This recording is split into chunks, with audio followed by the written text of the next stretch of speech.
الحياة كلها فيها نوعين من الطلاب، واحد بيذاكر 6 أو 7 ساعات في اليوم وبيشرب 6 فناجين قهوة وبيفضل ياخد في نوتس كتير قوي وبيعمل هايلايتس على أهم الأجزاء اللي هو بيقابلها وهو بيذاكر. النوع التاني هو طالب بيذاكر ساعتين بس في هدوء تام وبيكون عارف هو بيذاكر ازاي، وطريقة المراجعة بتكون مختلفة من غير ما يضيع وقت كبير إنه ياخد ملاحظات كتير ويعمل هايلايتس على بعض المعلومات اللي هو شايف إن هي مهمة. تتوقع مين فيهم جاب مجموع أعلى؟ طبعا اللي ذاكر ساعتين بس. ازاي ده الطالب التاني ذاكر أكتر منه ويجيب 4 ساعات؟ في الفيديو ده بقى هعلمك ازاي تذاكر اقل وتجيب مجموع اعلى. حضر فنجان قهوه وركز معايا، بس ما تنساش احنا في القرن ال21، من حق افهمك وحقك تكون فهيم. يلا بينا. في 2016 انا دخلت كليه العلوم وكان ادائي في الكليه زي الطالب الاول بالظبط، بذاكر عدد ساعات كتير جدا والتحصيل بتاعي كان قليل، وده خلاني اشيل مواد كتير قوي في البدايه. وطول فتره الكليه وانا بذاكر بنفس الطريقه، بمسك الماده افصصها حته حته وافضل انحت في نفسي فهم وحفظ، وكان نتيجه ده اني بقعد على المذاكره فتره كبيره جدا ولكن التحصيل بتاعي بيكون قليل قوي. ولكن لما اتخرجت وكنت باهل نفسي لسوق العمل خدت كورسات كتير جدا، وتقريبا نفس كميه المحتوى اللي انا كنت باخدها في سنه في الكليه انا خلصتها في شهر واحد بس بعد ما اتخرجت،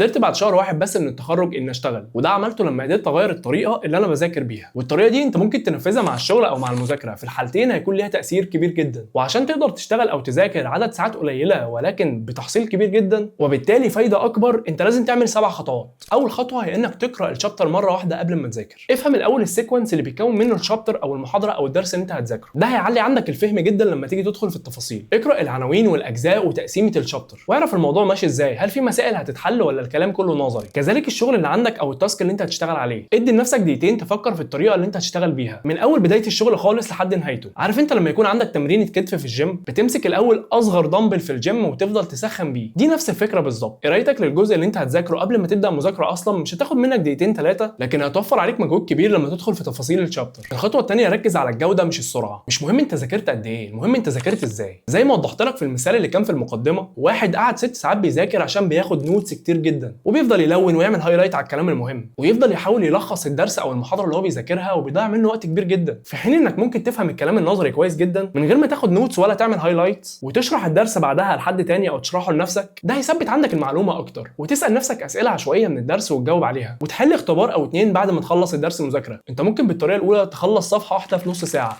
وبالطريقه الثانيه انت ممكن تخلص الدرس كله في ساعه ونص. فانت قعدت وقت اطول على المذاكره ولكن التحصيل في الساعه ونص كان اعلى بكتير جدا من التحصيل في النص ساعه. فانت لو ركزت على الجوده هتلاقي نفسك بتذاكر اسرع. الخطوه الثالثه قلل عمليه الانتقال بين طريقه التفكير والثانيه. ركز معايا قوي في الخطوه دي عشان مهمه جدا. الطريقه اللي مخك بيفكر بيها وانت بتقرا غير الطريقه اللي بيفكر بيها وانت بتكتب، وغير الطريقه اللي بيفكر بيها لو انت هتحل مشاكل او هتحل مسائل. فانت المفروض تقلل عمليه الانتقال ما بين طريقه التفكير والثانيه. على سبيل المثال لو انت عايز تذاكر فيزياء ورياضه وانجليزي ومحتاج تاخد انهي مادتين مع بعض، المفروض تاخد الفيزياء والرياضه مع بعض لان الاثنين فيهم مسائل والاثنين فيهم كلام نظري. ولو عندك مذاكره نظريه للمادتين وبرضه حل مسائل، فانت المفروض تخلص النظري بتاع المادتين كله في الاول وبعد كده تاخد المسائل في المادتين، لان في النظري انت بتشغل مخك بطريقه القراءه والفهم، وفي حل المسائل انت بتشغل مخك بطريقه حل المشكلات وحل المسائل. ودي طريقه تفكير البروبلم سولفينج. زي مثلا في موقف بيحصل معايا وانا بصور، لو انا معايا حلقتين جاهزين للتصوير وجهزت السيت اب بتاعي، حطيت الكاميرا وحطيت الاضاءه وقلت هصور الحلقتين دول، وفي حلقه ثانيه انا عايز اكتبها عشان اصورها في نفس اليوم، ما ينفعش ابدا تصوير الحلقتين اللي مكتوبين وبعد كده انتقل لطريقه ثانيه من الشغل واللي هي كتابه المحتوى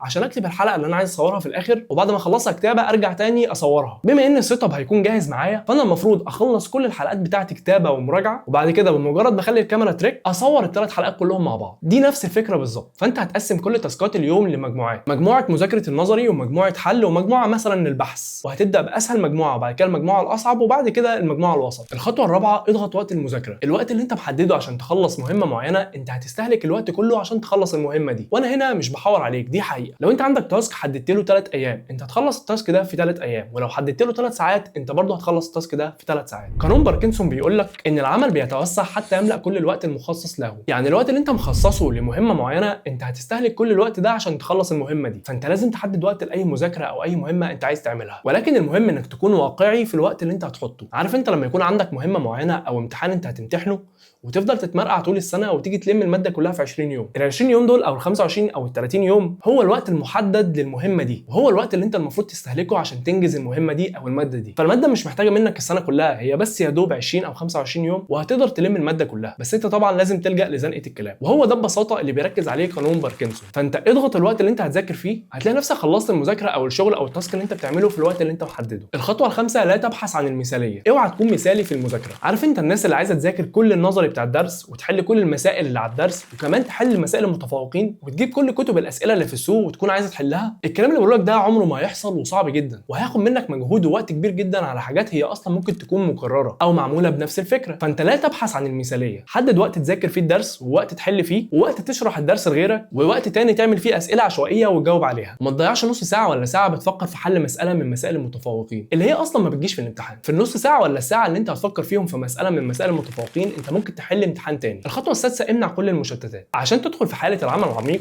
لازم تمنع اي حاجه ممكن تشتتك وتقلل تركيزك زي الموبايل مثلا او التلفزيون او البلاي ستيشن. اي حاجه ممكن تشتتك او تسرق تركيزك خرجها من الاوضه اللي انت بتذاكر فيها او اللي انت بتشتغل فيها، لان رن التليفون او اشعار او مسج هيخرجوك اكيد من حاله التركيز اللي انت بتكون فيها. ومن ضمن الحاجات اللي ممكن تشتتك انك تكون جعان او جنبك اكل، فانت ممكن قبل ما تبدا المذاكره او الشغل تكون واكل وجبه خفيفه ومظبط نفسك عشان مش اول ما تبدا تلاقي نفسك جعان فتضطر انك تسيب المذاكره. لو عملت الكلام اللي انا بقوله لك ده هتقدر تدخل في حاله العمل العميق واللي هي الحاله اللي انت هتذاكر فيها من غير ما تكون مركز مع الساعه، والوقت ده هو اكتر وقت تقدر تحصل فيه معلومات كتير جدا وفي نفس الوقت لانك بتكون في كامل تركيزك. الخطوه السابعه اعرف الهدف بتاعك قبل ما تبدا. من بدايه اليوم اول ما تصحى لازم تكون عارف انت عايز ايه من اليوم بتاعك، ايه المواد اللي انت عايز تذاكرها وتخلصها وهتذاكر منها قد ايه وهتذاكرها ازاي وهتذاكرها ليه، هل في امتحان قريب ولا انت عايز تذاكرها عشان ما تراكمش عليك حاجه ولا عندك تسليم شيت. انك تبقى عارف من بدايه اليوم انت هتذاكر ايه وليه ده هيريحك جدا لما تيجي تبدا. وهنا يجي دور قائمه المهام اللي انت هتكتبها في بدايه اليوم اللي بتوضح اهم الحاجات اللي انت هتعملها في اليوم بتاعك. السبع خطوات دول هيخلوك تذاكر وقت اقل ولكن التحصيل بتاعك هيكون اعلى بكتير، وبالطريقه دي ان شاء الله هتقدر تحقق اعلى الدرجات. لو عندك فكره محتوى عايزني اعمل سيرش عليها واعملها لك اكتب لي في الكومنتات وانا هقرا كل الكومنتات. اتمنى يكون الفيديو عجبك واضاف ليك. ما تنساش تعمل لايك وتشترك في القناه لو انت مش مشترك.